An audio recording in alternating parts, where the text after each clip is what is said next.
하나님께서 삼부 예배에 친히 임하시고 우리 모두에게 한량없는 은혜와 큰 축복과 능력으로 덧입혀 주시기를 간절히 소원합니다.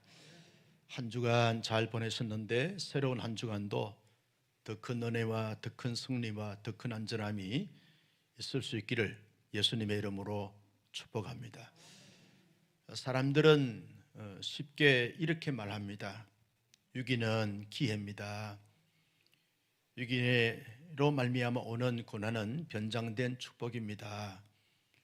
유기는 어떤 정금같이 나오게 되어지는 용광로와도 같습니다. 위기관리 능력이 가장 뛰어나고 탁월한 능력입니다. 이런 말들을 쉽게 말하곤 합니다. 그러나 막상 자신이 위기를 당해보면 위기가 기회구나, 여기가 축복을 받을 수 있는 그러한 계기가 되는구나, 이번 위기를 통해서 정금같이 나와야 되겠다, 위기관리 능력을 발휘함으로 말미암아 최고의 능력자가 되어보자, 그렇게 말하고 반응한다는 것이 결코 쉽지 않고 만만치 않다는 것입니다. 사람은 누구나 위기를 만나게 되었으면 불안해하고 초조하고 눌리고 근심 걱정에 휩싸여 있게 되어지는 것을 보게 되었습니다. 그래서 사람들은 위기를 좋아하지 않습니다.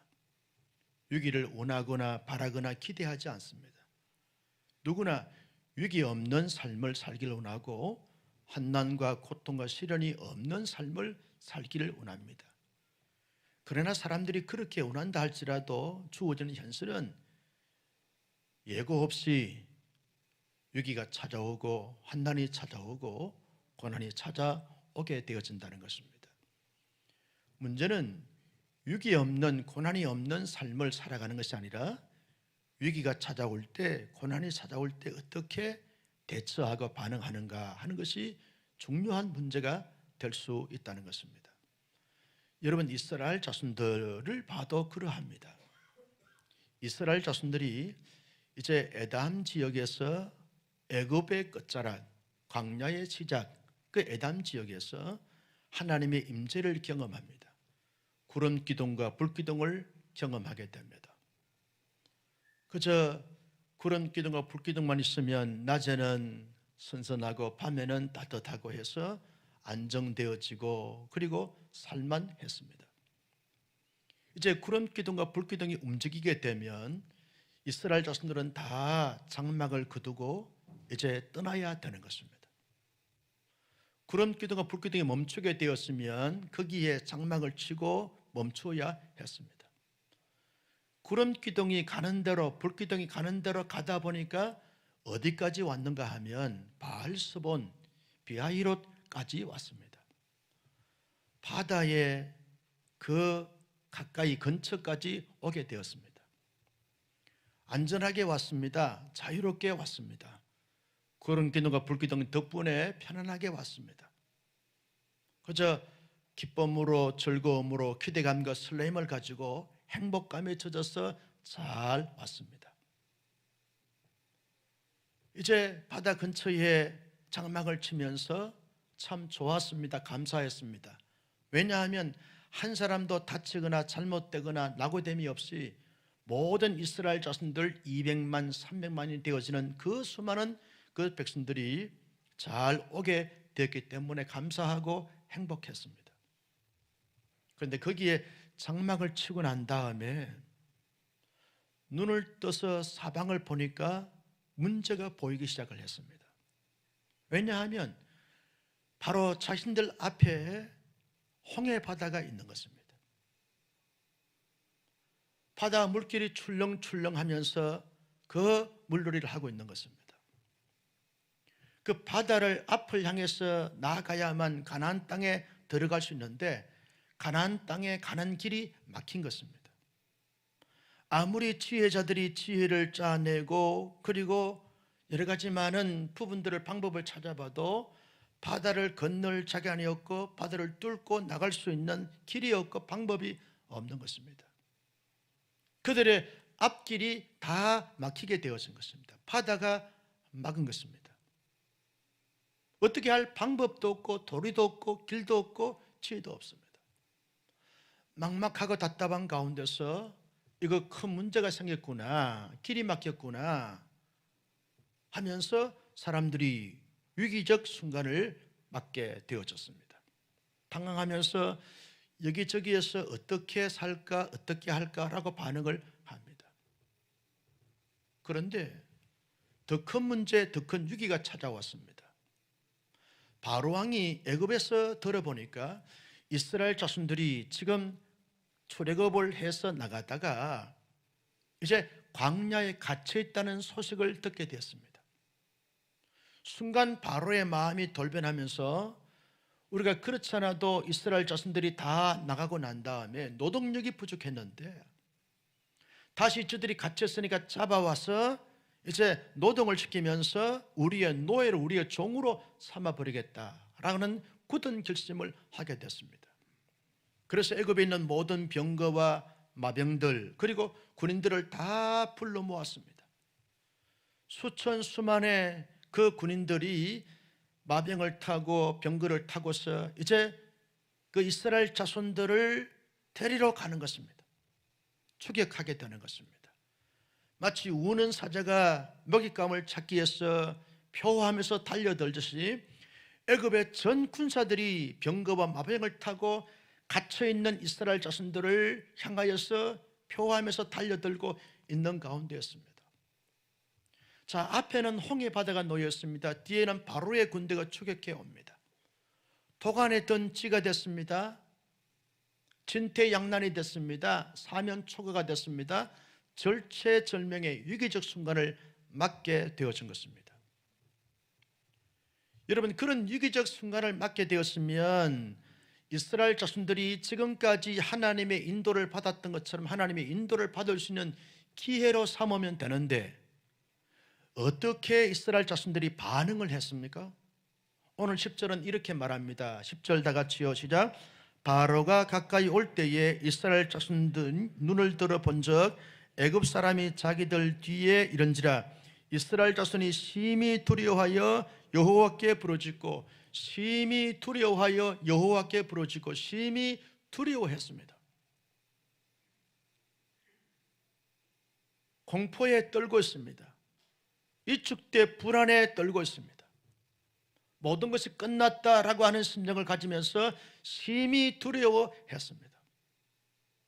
그러면서 여호와께 부르짖었다라고 하는 이 말이 하나님께 기도했다라고 하는 말이 아닙니다. 탄식했다는 말입니다. 불평과 불만을 토로했다는 말입니다. 하나님, 어찌하여 이렇게 우리를 도간에 든 쥐처럼 그렇게 놔둘 수 있습니까? 인도할 수 있습니까? 이 문제 어떻게 하시려고 하십니까? 라고 하는 하나님께 원망 섞인 함성이고 소리고 그리고 비아냥거림입니다. 여러분, 여기까지 두려워하고 소리 지르면서 불안해하고 함성을 지르는 것 충분히 이해하고 공감할 수 있습니다. 왜냐하면 자연스러운 현상이거든요. 누구든지 위기를 만나게 되었으면 두려워하는 것이 당연지사 아닙니까? 우리와 똑같은 그런 반응을 한 이스라엘 자손들은 충분히 이해하고 공감할 수 있습니다. 그런데 하지 말아야 될 말과 하지 말아야 될 행동을 거침없이 하고 있는 이스라엘 자손들의 문제성을 우리가 볼 수 있습니다. 여러분, 11절 12절 말씀을 보실까요? 먼저 11절 보겠습니다. 시작. 그들이 또 모세에게 이르되 애굽에 매장지가 없어서 당신이 우리를 이끌어내어 이 광야에서 죽게 하느냐? 어찌하여 당신이 우리를 애굽에서 이끌어내어 우리를 이같이 하느냐? 여러분, 하나님은 이스라엘 자손들을 인도하실 때 광야에서 죽이시려고 인도하지 않았습니다. 광야를 거쳐서 잘 훈련되어지고 준비되어져서 가나안 땅에서 하나님의 언약 백성으로서 하나님의 언약의 복을 받아서 자손만대 하나님의 그 복덩어리가 되어져서 온 전 세계 사람들에게 하나님을 믿는 사람들은 이런 복을 받습니다, 하나님이 이런 축복을 받습니다 라고 하는 것을 드러내는 하나의 샘플로 삼으시기 위해서 하나님께서 가나안 땅으로 지금 인도하고 있는 것입니다. 그런데 그들이 어려움을 당하고 위기를 만나고 한난을 당한 것 때문에 그저 하나님의 의도를 파악하지 못한 채 하나님께서 우리를 죽이려고, 모세가 우리를 죽이려고 광야로 데려왔다라고 원망과 불평을 끝임없이 쏟아내놓고 있는 이스라엘 자손들의 모습을 볼 수 있습니다. 거기서요, 멈추면 또 좋겠는데 한 걸음 더 나갑니다. 12절 말씀을 다 같이 보겠습니다. 시작. 우리가 애굽에서 당신에게 이런 말이 이것이 아니냐, 이러기를 우리를 내버려 두라, 우리가 애굽 사람을 섬길 것이라 하지 아니하더냐, 애굽 사람을 섬기는 것이 광야에서 죽는 것보다 낫겠다. 여러분, 이 말은 이스라엘 자손들이 지금 신앙 양심을 속이고 있는 것입니다. 그들이 어떻게 했습니까? 애굽에서 노예생을 하면서 가혹한 노동과 착취 때문에 견딜 수 없어서 하나님 앞에 부르짖었습니다. 하나님이 그들의 고통의 소리를 들으시고 하나님께서는 모세를 보내서 그들을 출애굽을 시킨 것입니다. 그들이 원했습니다. 하나님께서 원하시기도 했지만 그들이 바라고 소원했습니다. 그런데 그들이 어려움 당한 것 때문에 나오는 반응을 보십시오. 언제 우리를 애굽에서 인도해 달라 그랬냐? 우리가 애굽에서 애굽 사람들 잘 섬기도록 놔두라, 그렇게 말하지 않았냐? 라고 거짓말까지 일삼는 이스라엘 자손들의 모습을 볼 수 있습니다. 다시 말하면 하나님께 원망하고 불평하고 하나님을 속이고 모세를 속이면서 자신들의 신앙 양심까지 속이는 아주 악한 말과 악한 행동을 거침없이 하고 있는 이스라엘 자손들의 모습을 보게 되었습니다. 어떻게 해서 이스라엘 백성들이 이렇게 되어졌는가? 가만히 생각해 보면 이해는 되지만 너무 진도가 나갔다. 하지 말아야 될 말과 하지 말아야 될 행동까지 거침없이 한 이유가 도대체 뭐냐? 가만히 보면요, 여러분 10절 말씀에서 12절 말씀까지 내용에서 이 사람들은 애굽의 애굽 사람들, 애굽 땅라고 하는 말을 4번 이상이나 반복합니다. 이걸 보면 뭘 말합니까? 그들은 문제가 되어지는 홍해 바다만 보았습니다. 자신들을 위협하는 바로 군대만 봤습니다. 그래도 살만했던 애굽 땅만 생각했습니다. 홍해 바다 배후에 계신 하나님에 대해서 전혀 의식하거나 바라보지 않았습니다. 바로 군대의 어떤 배후에 계신 하나님의 하나님 되심을 전혀 인식하거나 바라보지 않았습니다. 문제가 되어지는 현실과 상황만 바라보게 된 것입니다. 그러니 그 문제에 사로잡혔습니다. 두려움에 사로잡혔습니다. 홍해에 사로잡혔고 바로의 군대에 사로잡혔습니다.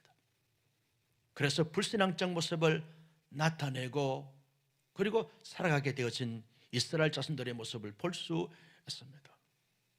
그런데 그런 이스라엘 자손들에 비해서 하나님의 사람 모세는 어떻게 반응을 하고 있습니까? 13절 말씀을 같이 보실까요? 시작. 모세가 백성에게 이르되 너희는 두려워하지 말고 가만히 서서 여호와께서 오늘 너희를 위하여 행하시는 구원을 보라. 너희가 오늘 본 애굽 사람을 영원히 다시 보지 아니하리라. 14절 다 같이요. 여호와께서 너희를 위하여 싸우시리니 너희는 가만히 있을지니라. 뭘 말합니까? 여러분 생각해 보십시다. 지금 모세가 이스라엘 백성들을, 이스라엘 자손들을 인도하는 영도자, 지도자입니다. 이스라엘 자손들의 공동체 전체가 이제 하나님의 인도를 따라서 가다가 홍해를 만나고 바로의 군대를 만났습니다. 이스라엘 자손들이 더 불안하고 더 염려하고 더 무거운 짐을 지고 있는 것입니까? 모세가 더 불안하고 모세가 더 염려가 되고 모세가 더 무거운 짐을 지고 있는 것입니까? 누가 더 무거운 책임을 지고 있습니까? 누가 더 문제가 되어지는 것입니까? 여러분, 우리의 가정에 어떤 문제가 생겼다고 생각해 보십시다. 자녀들과 부모가 가정의 문제에 대해서 무거운 짐으로 다가오는 그 짐이 어느 것이 더 무겁게, 누가 더 무겁게 느껴지게 되겠습니까? 여러분, 가정에 이런저런 문제가 생기게 되었으면 자녀들은 밤에는 잠을 자고 때가 되면 음식을 먹으면서 그리고 아무것도 알지 못한 채 놀고 보채고 그렇게 합니다. 장난치고 합니다. 그런데 가정에 이런저런 문제가 생기게 되었으면 부모는 잠을 이루지 못합니다. 음식을 먹을 수가 없습니다. 사는 것이 아닙니다. 자녀들이 헤아리지 못하고 알지 못하는 무거운 짐이 아빠에게 있습니다. 그래서 엄마는 보면서 울고 아빠는 뒤돌아서서 운다는 말이 있습니다. 가정의 가장이기 때문에 그렇습니다. 여러분, 회사에 어떤 사업장에 어떤 큰 부도가 날 수밖에 없는 위기적 순간을 맞게 됐다고 생각해 보십시오. 직원들이 무거운 짐으로 다가옵니까? CEO가 무거운 짐으로 다가옵니까? 누가 더 무게 중심이 더 큽니까? 직원들은요, 회사가 문을 닫게 되었으면 이직하면 되는 것입니다. 다른 직장으로 가면 되는 거예요. 그래서 월급 안 준다고, 퇴직금 안 준다고 소리 지르고 데모하지만 CEO는 줄 돈이 없습니다. 잠을 잘 수 없는 것이죠. 사는 것이 아닙니다. 훨씬 더 대표가, 지도자가 훨씬 더 무게가 더 무겁게 느껴지게 되어지는 것입니다. 그러면 모세가 이스라엘 대군을 이끌고 갔다가 홍해를 만나고 뒤에 바로의 군대를 만나게 되었으면 모세가 더 훨씬 더 불안해야 되고, 모세가 더 훨씬 더 눌려야 되고, 모세가 더 몸부림치면서 소리를 질러야 합니다. 그런데 모세는 어떻게 말합니까? 여러분, 13절 말씀에 모세가 하는 말이 온 이스라엘 백성들을 향하여 이렇게 말합니다. 여러분, 두려워하지 마십시오. 모세가 지금 두려워 떨 수밖에 없는 무거운 책임을 갖고 있는 모세인데도 불구하고 온 이스라엘 자손들을 향하여 큰 소리를 칩니다. 여러분, 두려워하지 마십시오. 여러분, 두려워하면 안 됩니다. 왜 두려워하십니까? 라고 큰 소리로 모세가 온 청중들이 알아듣도록 소리를 칩니다. 두려워하지 말라고 말합니다. 이 말은 모세는 두려워하지 않았다는 겁니다. 두려워하고 있는 이스라엘 자손들에게 두려워하지 말라라고 외치고 있는 것은 자신이 두려워하지 않고 있기 때문에 그렇게 외칠 수가 있는 것입니다. 여러분, 모세가 인간이 아닙니까? 모세는 신입니까? 아닙니다. 이스라엘 자손들과 똑같은 성정을 가진 사람입니다. 모세도 아파요. 모세도 연약해요. 모세도 슬플 때 눈물 흘리고 기쁠 때 웃고, 모세도 배고프면 먹어야 되고, 모세도 밤이 되어지면 잠을 자야 되고, 모세도 힘들어요. 그런데 두려워할 수밖에 없는 상황 속에 여러분, 두려워하지 마십시오. 나는 두려워하지 않습니다 라고 모세가 반응을 합니다. 놀랍지 않습니까? 특이하지 않습니까? 모세가 이렇게 말합니다. 여러분, 가만히 서 있었어요. 움직이지 마세요. 말하지 마세요. 이 말은 여러분, 말하면 여러분이 지금 너무너무 두려운 가운데, 위축된 가운데, 불안한 가운데 말하게 되었으면 다 하나님 앞에 죄를 짓는 말만 하게 될 것입니다. 말하지 마십시오. 움직이지 마십시오. 여러분, 움직이면 하나님을 대항하고 모세를 대항하고 하나님의 역사를 거스리는 그러한 행동이 될 테니까 가만히 있었어요. 말하지 말고 가만히 있었어요.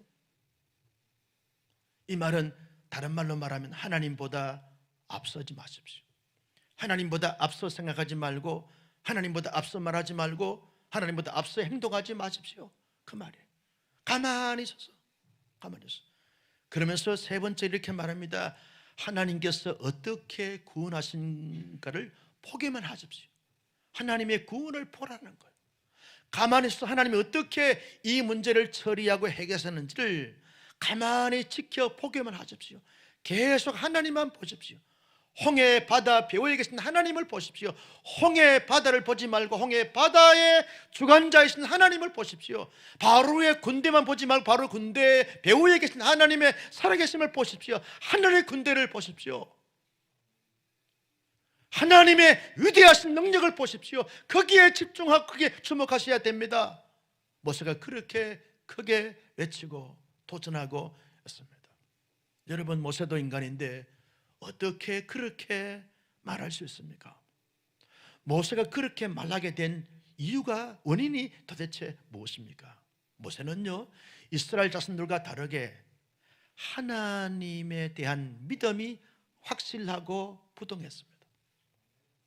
자기를 부르신 하나님, 그리고 애굽에서 10가지 재앙을 통해서 특별히 마지막 재앙 때 장자의 죽음을 통해서 바로의 항복을 받아내신 살아계신 하나님의 능력에 대한 믿음이 있었어요. 지금까지 하나님께서 제 애굽을 떠나서 이제 여기까지 바알스본 지역까지 여기까지 매 순간마다 간섭하시고 역사하시고 인도해 주신 구름 기둥으로 불 기둥으로 인도하신 하나님에 대한 그 믿음이 확실했어요. 조금 더 의심하지 않았어요. 머리에서 발끝까지 모세의 내면에는 하나님의 믿음에 대한 꽉 차 있는 모세가 되어졌어요. 믿음으로 하지 않고는 모세가 두려워할 수밖에 없는 그 위기적 상황 속에 두려워하지 말고 가만히 있어서 하나님의 구원을 보십시오라고 말할 수가 없는 것입니다. 믿음이 있었어요.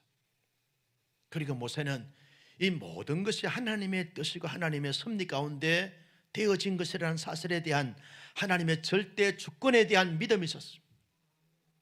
여러분, 모세는요 우연의 일치로 하나님께서 홍해 바다 가까이에 오게 하지 않았다라고 하는 사실을 알았어요. 바로의 군대가 추격해 오는 것은 하나님께서 뭔가 의도하신 바가 있다는 사실을 깨달았어요. 그냥 우연의 일치로 실수해서 가다 보니까 그렇게 된 것이 아니라 하나님께서 이스라엘 백성들을 구름 기둥으로 불 기둥으로 인도할 때는 여기에 뭔가 하나님의 역사의 계획이 있다는 거예요. 바로의 군대가 갑작스럽게 하나님이 바로의 마음을 돌변시켜서 완악하게 해서 바로의 군대를 다 이렇게 이스라엘 백성들을 따라오게 한 하나님의 숨은 의도가 있다는 거예요. 모세는 이걸 깨달았어요. 이스라엘 자손들은 그 하나님의 의도를 발견하지 못했지만 모세는 그것을 발견했어요. 그러니 모세는 불안해하지 않았어요. 왜? 하나님이 뜻 가운데서 인도하신다는 사실을 알았기 때문에 그렇다는 거예요. 그러면서 모세는요 하나님께서 반드시 홍해를 통해서 하나님의 살아계심과 역사하심과 승리를 보여줄 것이고 바로의 군대를 다시는 보지 못하겠도록 하나님께서 완전히 진멸시킬 하나님의 승리에 대한 확신을 가지고 있었어요. 그래서 이스라엘 자손들에게 말합니다. 여러분, 하나님의 구원을 보십시오. 하나님께서 지금 당신들이 보는 애국 군대를 이제 앞으로 다시는 영원히 보지 못하게 될 것입니다 라고 하나님의 승리를 확신한 하나님의 승리를 선포한 모세 볼 수 있습니다. 여러분, 동일한 사건과 동일한 위기를 만났어요. 그런데 이스라엘 자손들이 반응했던 반응과 모세가 반응했던 반응은 하늘과 땅 차이로 확연하게 차이가 납니다. 하나는 불신앙적 모습으로 반응을 했고 하나는 신앙인의 참된 모습으로 반응했습니다. 한 사람은 불신으로 반응했지만 한 사람은 참된 믿음으로 반응을 했습니다. 하나의 반응은 하나님을 실망시키는 반응을 했고 하나의 반응은 하나님의 마음이 합한 자의 반응을 했습니다. 여러분들은 위기를 만나게 되면 어떻게 반응하고 살아가십니까? 우리가 살다 보면요 모든 것이 순탄하고 원활하고 형통하고 시원해들과 쫙 열린 가운데 그렇게 살아갔으면 참 좋고 바라고 소원하고 있습니다. 건강도 120살 무병장수하셨으면 좋겠고 하는 일들마다 착착 풀리고 척척 풀리고 확확 뚫리고 열리고 그랬으면 참 좋겠어요. 그저 투자하는 데마다 대박이 터졌어. 그저 기뻐 뛰고 춤을 추고 날마다 노래를 부르고 파티할 수 있는 이런 삶만 주어졌으면 좋겠어요. 여러분의 자녀들이 진학의 문제, 진로에 대한 문제, 결혼에 대한 문제, 태의 열매에 대한 문제, 그리고 앞날과 장래 문제가 쫙 열리는 이런 삶을 살면 참 좋겠어요. 그런데 때때로 우리가 살다 보면 개인적인 건강이나 그리고 사업적으로나 가정적으로 그리고 공동체적으로 홍해가 놓여있고 바로의 군대가 추격해 오는 것처럼 현대판 홍해가 놓여있고 현대판 바로의 군대가 우리를 찾아와서 우리를 절체절명의 위기적 순간으로 몰아넣을 때가 있습니다. 위기적 순간을 맞을 때가 있다는 거예요.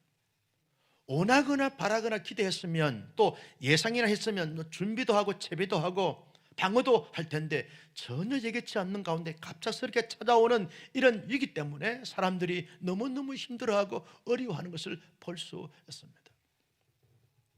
그런 위기가 찾아오게 되어지면 사람들은 보통 이렇게 반응합니다.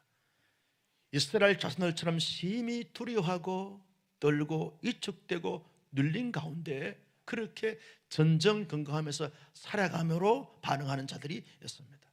너무 힘들어합니다. 너무 괴로워하고 너무 불안해하고 그래서 우울하게 되어지고 침울하게 되어지고 아주 고통스러워합니다. 어떤 사람들은 내가 무슨 죄를 지어서 우리 가정에 누가 죄를 지어서 우리 선조들로부터 내려오는 어떤 죄가 있고 저주가 흐르기 때문에 가문에 흐르고 있는 저주 때문에 나타난 결과다라고 생각하면서 아주 심한 죄책감에 거기에 짓눌려서 아주 힘들어하고 고통스러워하면서 살아가는 사람들이 있어요. 무슨 죄가 있어서 그렇다. 업보다 업보. 반드시 원인이 있을 거야. 그래서 무거운 죄책감을 가지면서 아주 이렇게 고통스러워하면서 살아가므로 반응하는 자들이 있습니다. 또 어떤 사람들은 이렇게 반응합니다. 이건 영적인 문제야. 그래서 영적인 문제는 영적으로 풀어야 돼. 그래서 용하다가 신령하다라고 하는 사람들을 찾아갑니다. 심지어 교회 다니는 사람도 점쟁이를 찾아가고 그래서 미아리에만을 찾아간다는 거예요. 노래 부르기 위해서 가는 것이 아닙니다. 미아리 점쟁이들에게 찾아간다는 거예요. 어떤 통계가 있었습니다. 미아리 점쟁이들에게 찾아오는 사람들의 그 통계 가운데 종교를 통계해 봤더니 기독교인들이 30%라는 거예요. 우리 가운데 갔다 온 사람 자소하여 강명찬. 여러분 어떤 사람은 기도받으러 갑니다. 신령한 사람에게 기도받으러 갑니다. 자기 교회에 신실한 목회자를 놔두고 용하다는 사람이 기도 음성적으로 갑니다. 그러다가 이단에 현혹돼서 빠지기도 하고 기독교를 떠나서 다른 이방 종교에 가기도 하고 영적인 문제이니까 영적으로 해결된다고 라고 해서 아주 신비주의로 잘못된 방향으로 가는 사람들이 있습니다. 또 어떤 사람들은요 심한 원망과 불평과 불만을 그치면서 쏟아냅니다. 인간의 온갖 욕정과 욕망과 인간의 그 타락한 본성으로 말미암아 오는 거침없는 원망과 불평과 불만을 쏟아내면서 하나님을 대적하고 하나님을 대항하고 하나님이 세우신 종들을 대적하고 대항하는 그런 자들로 반응하는 자들이 있습니다. 이것이 이스라엘 자손들이 가졌던 반응이었습니다. 그러나 하나님을 정말 믿는 사람들, 믿음의 사람들은 어떻게 반응해야 합니까? 모세가 우리에게 롤 모델이 되어 주었습니다. 모세는 어떻게 반응했습니까? 우리가 어떻게 반응해야 합니까? 그런 절체절명의 위기적 순간을 맞닥뜨리게 됐을 때, 다 막힌 사명초가 있게 됐을 때 어떻게 반응해야만 될 수 있겠습니까? 풀 수 있고 해결할 수 있고 극복할 수 있겠습니까? 먼저는요 하나님께 물어야 됩니다. 하나님, 내가 그런 위기를 만나고 그리고 사면초가에 직면해 있는데 여기에 하나님의 무슨 뜻이 있습니까? 하나님의 무슨 뜻입니까? 하나님의 의도가 있을 텐데 하나님의 의도하신 바가 도대체 뭡니까? 어떤 의도가 있어서 하나님께서 이렇게 나를 인도하시고 이렇게 하셨습니까? 라고 하나님께 묻는 거예요. 하나님께 물어야 되는 거예요. 여러분 모세가요 홍해 바다에 이르게 되었고 그리고 바로의 군대가 따라왔을 때 하나님께 가장 먼저 질문을 던졌어요. 하나님, 여기에 뜻이 계시지요? 하나님의 의도가 있으시죠? 깊은 기도 가운데 하나님의 뜻을 헤아려 보니까 하나님께서 다 뜻하신 바가 있다는 사실을 깨달았어요. 그때부터 모세가 마음속에 자유함이 왔어요. 평강이 왔어요. 그래서 여러분 두려워하지 마십시오. 하나님이 다 알아서 해결하십니다. 예수님께서 십자가 지시기 전에 겟세마네 동산에 올라갔습니다. 예수님이 밤을 지새우면서 기도하셨습니다. 땀방울이 핏방울이 되도록 기도하셨습니다. 예수님의 기도 제목이 뭡니까? 하나님, 십자가 지는 것이 내 뜻입니까? 하나님의 뜻입니까? 하나님의 뜻을 묻기 위해서 기도한 것입니다. 하나님의 뜻이 도대체 뭡니까? 내 뜻이면 지기를 원치 않습니다. 너무 고통스러워 너무 힘들기 때문에. 그러나 아버지의 뜻이면 아버지의 뜻대로 하기를 원합니다. 아버지의 뜻은 내 자신을 드리겠습니다. 하나님의 뜻을 헤아리기 위해서 겟세마네 동산에 올라가서 기도하셨던 예수님의 기도를 볼 수 있습니다. 여러분, 어떤 위기를 만나거나 환난을 만나게 되었으면 아무 생각 없이 혹은 거기에 너무 사로잡혀서 말하다 보면 이스라엘 자손들처럼 원망과 불평과 불만과 토로, 그리고 눌림과, 그리고 불안과 초조함, 우울함, 이것밖에 찾아올 것이 없습니다. 가장 먼저 우리는 위기를 만나게 되었으면 하나님의 뜻을 묻자. 그래서 깊은 기도 속에 들어가 하나님의 말씀을 읽거나 혹은 영적인 시간을 가지면서 하나님 앞에 묻는 것은, 하나님, 여기에 하나님께서 의도하시는 바가 뭡니까?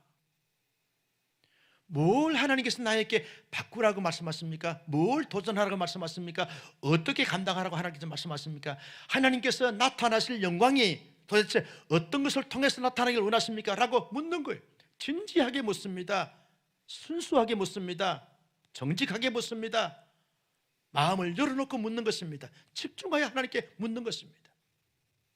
여러분, 하나님은요 자비로우시고 인자하시기 때문에 우리가 하나님께 위기의적 문제를 가지고 주 앞에 고하게 되었으면 하나님이 다 여러 가지 많은 방법으로 알려주시고 깨닫게 하시고 깨우쳐 주실 줄로 믿으시면 아멘. 그렇다는 거예요. 여러분, 이사야 선지를 보십시오. 예레미야 선지를 보십시오. 하나님께 늘 묻습니다. 하나님, 이스라엘 자손들이, 유다 백성들이 바벨론 포로가 될 것인데 거기에 하나님 뜻이 있지요? 물었어요. 늘 물었어요. 이사야 선지 하나님께 늘 물었어요. 하나님, 어떻게 이 민족과 이 백성들이 될 것입니까? 라고 물었어요. 다른 사람들은 알지 못했지만 이사야는 알았습니다. 히스기야는 알았습니다. 그리고 여러분, 예레미야는 알았어요. 그래서 이사야서를 기록하고 예레미야서를 기록했습니다. 이게 중요합니다. 여러분, 절체절명의 위기를 만나다가 내 인생 끝이 아닙니다. 여기 하나님의 뜻을 묻고 하나님의 섭리와 하나님의 의도하신 바를 묻는 거예요. 묻고 난 다음에 어떻게 해야 됩니까? 하나님께 도움을 구합니다. 하나님이 도와주시고 하나님이 역사해 주시고 하나님이 구원해 주시고 하나님이 살려주십시오.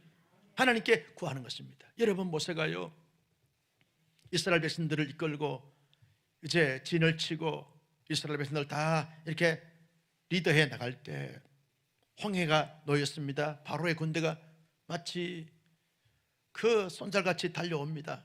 완전히 도가니던 지가 됐을 때, 그때 모세가 하나님 앞에 가장 먼저 기도했을 거예요. 하나님, 살려주십시오. 하나님, 보호해 주시고 구원해 주시고 하나님이 인도해 주시길 바랍니다 라고 간절히 기도했을 것입니다.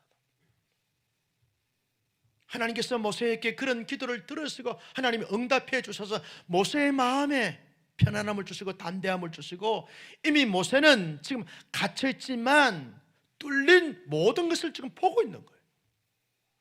기도로 말미암아 모세는 지금 모든 것을 앞서 보고 느끼고 깨닫고 지금 쥐고 있는 것입니다. 시편 기자는 시편 50편 15절 말씀에서 이렇게 말합니다. 같이 보실까요? 시작. 환난 날에 나를 부르라. 내가 너를 건지리니 내가 나를 영화롭게 하리로다. 환난 날에 나를 부르라. 하나님께서 그렇게 말합니다. 환난 당하고 있느냐? 나를 찾으라는 거예요. 나를 부르라는 거예요. 그러면 내가 너를 건지고 내가 너를 영화롭게 하리라. 여러분, 우리가 어떤 우리 앞에 홍해가 놓여 있고 뒤에 바로의 군대가 오면 다 끝난 것이 아닙니다.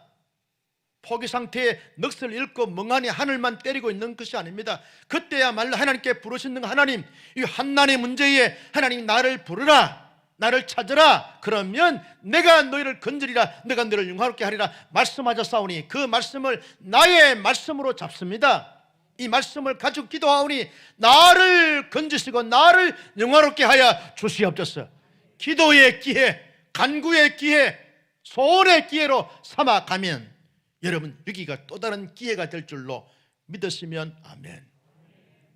시편 91편 15절 말씀에도 이렇게 시편 기자는 말합니다. 같이 보실까요? 시작. 그가 내게 간구하리니 내가 그에게 응답하리라. 그들이 환난 당할 때에 내가 그와 함께하여 그를 건지고 영화롭게 하리라. 아멘. 하나님께서 우리가 기도하면, 환난 때 기도하면 하나님이 들어주시고 응답해 주시는데, 특별히 환난 때에 기도하게 되었지만 하나님이 우리와 함께 하시고 우리를 건지시고 우리를 영화롭게 하신다라고 말씀을 했습니다. 성도 여러분, 그렇다고 하면 내가 지금 맡고 있는 이 환난, 이 위기 어떤 것입니까? 어떤 사람은 건강일 수 있습니다.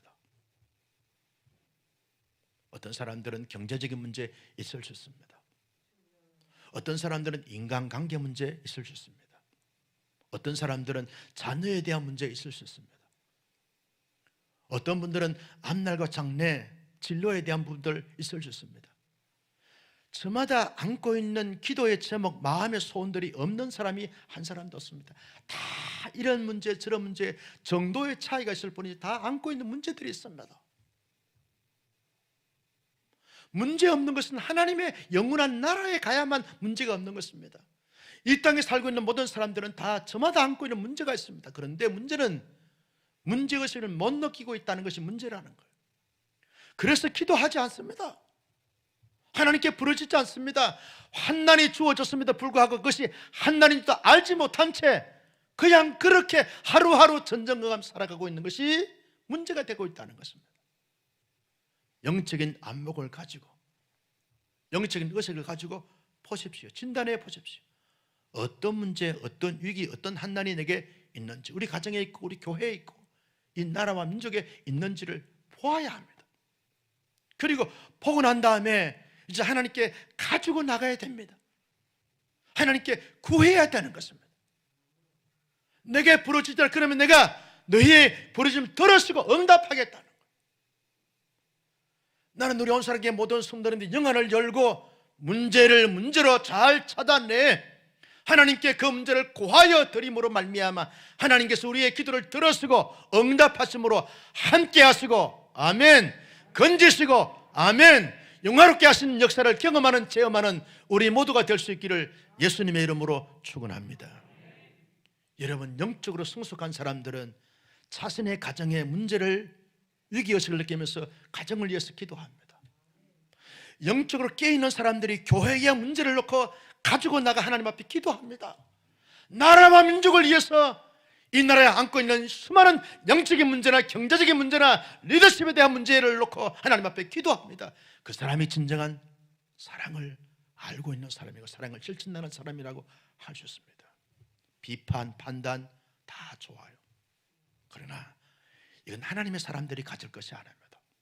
먼저 환난의 문제, 위기의 문제를 가지고 하나님 앞에 겸손하게 부르짖는 것입니다. 하나님 함께 하시고 건지시고 영화롭게 하옵소서. 간절히 기도함으로 말미암아 개인적인 위기적 상황이나 가정적인 위기적 상황이나 교회적 위기적 상황이나 국가적 위기적 상황, 여러분 우리의 생업토의 위기적 상황을 잘 극복해가고 풀어가는 멋진 하나님의 사람들이 될 수 있기를 예수님의 이름으로 축원합니다. 마지막으로 어떻게 해야 하는 것입니까? 가만히 서서 하나님의 구원을 보는 것입니다. 여러분, 가만히 선다라고 하는 말은 하나님보다 앞서지 않는 것이라고 했습니다. 우리는 환난을 당하고 위기를 당하게 되었으면, 생각 없이 말하게 되었으면 다 실수하게 되었습니다. 말로 죄를 짓습니다.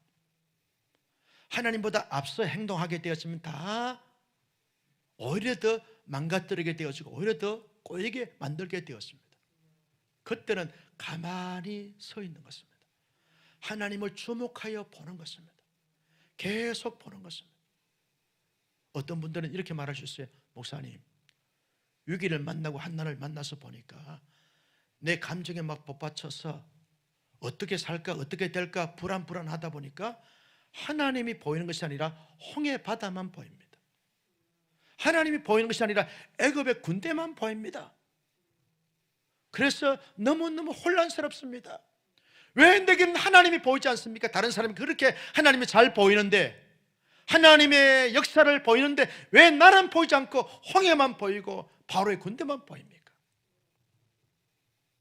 히브리서 11장에 보면 모세에 대해서 설명하기를 모세는 믿음으로 믿음에 대해서 여러 번 강조했습니다. 하나님에 대한 전적인 믿음과 절대적인 믿음과 온전한 믿음을 가지고 하나님을 보면 하나님이 보입니다. 믿음을 가지고 하나님께 계속 집중하여 보다 보면 홍해 배후에 계신 하나님이 보입니다. 나는 우리 온사랑교회 모든 성도님들이 참된 믿음을 가지고 영안이 열린 가운데 홍해 바다 배후에 계신 하나님을 볼 수 있는 은혜와 축복이 열릴 수 있기를 주님의 이름으로 축원합니다. 여러분, 바로의 군대 배후에 계신 살아계신 하나님을 볼 수 있는 이 영안과 이 능력과 이 안목이 중요한 것입니다. 영안이 열리는 것이 중요합니다. 귀가 열려야 하는 것입니다. 우리의 심령이 열려야 하는 것입니다. 그래야 하나님이 보입니다. 나는 우리 온사랑교회 성도님들이 모세가 우리에게 도전했던 것처럼 너희는 가만히 있어서 하나님의 구원하심을 보라 라고 하셨던 것처럼 하나님을 볼 수 있기를 주님의 이름으로 축원합니다. 예수님을 보십시오. 예수님은요 십자가 위에서 이렇게 말합니다. 자신을 향하여 돌 던지고 비아냥거리고 못 받고 비난하는 사람들을 보면서 아버지여 저들이 제가 커서 저들이 하는 짓을 알지 못합니다. 용서해 주옵소서라고 사죄의 선을 합니다. 예수님이 왜 그렇게 하셨습니까? 예수님은 하나님 되심을 보았기 때문에 그렇게 하셨습니다. 여러분, 예수의 제자였던 이 예수님 예루살렘 교회의 7집사 중에 한 사람이 있던 스데반이요, 복음을 증거하다가 돌에 맞아 죽습니다. 스데반이 돌에 맞으면서도 얼굴이 천사의 얼굴 같고, 그리고 자기를 향해 돌을 던지는 사람에게 예수님께서 하셨던 그 말씀을 그대로 합니다. 저들의 죄를 알지 못하오니 저들을 용서해 달라고 라고 사죄를 선언합니다. 그때 이 스데반에게 하늘이 열리고 하늘이 열렸습니다. 하나님의 세계가 열렸습니다. 그래서 여러분, 그 사람들 배후에 있는 하나님의 은혜, 하나님의 긍휼, 하나님의 자비를 보고 그렇게 선포하게 되어진 것입니다. 우리 모두가 다 힘들고 어려운 시대를 살고 있습니다. 현실의 불안과 초조와 눌림과 이기 때문에 사람들이 아주 힘들어하고 낙심하고 자대로 절망하고 원망불평하는 가운데 있습니다. 저와 여러분들은 하나님께서 이 시간 영안을 열어주셔서, 한 번 더 하나님께서 이 시간 우리에게 영안을 열어주셔서 하나님의 세계를 보고 하나님의 구원하심을 경험하는 하나님의 사람들이 다 될 수 있기를 예수님의 이름으로 축원합니다. 존귀하신 아버지 하나님, 주신 말씀 마음속에 새겼습니다. 이 말씀을 따라서 이 말씀대로 살아갈 수 있는 신실한 하나님의 사람들 다 되게 하여 주옵소서. 어떠한 위기적 상황을 맞는다 할지라도 이스라엘 자손들처럼 반응하는 그런 자들이 아니라 모세처럼 반응하는 하나님의 사람들 되게 하여 주시옵소서. 여기에 하나님의 뜻이 뭔지를 발견하게 하시고 하나님께 간절히 기도하여 간구하여 한난 속에서 건지시고 함께 하시고 영광롭게 하신 것을 경험할 수 있도록 인도하여 주옵시고, 하나님의 구원을 보는, 하나님의 구원을 체험하는, 하나님의 구원을 소유하는 하나님의 사람들 되게 하여 주옵소서. 우리 모두에게 영안을 열어 주시옵소서. 하나님을 보게 하여 주시고 하나님의 세계를 보게 하여 주시옵소서. 하늘이 열리게 해 주시옵소서. 심령이 열리게 하여 주시옵소서. 홍해 바다 배후에 계신 하나님을 보게 하시고 바로의 군대 배후에 계신 하나님을 경험하는 복된 하나님의 사람들 다 되게 하여 주옵소서. 예수님의 이름으로 축복하며 기도하옵나이다. 아멘. 우리 함께 일어나서서 찬양하며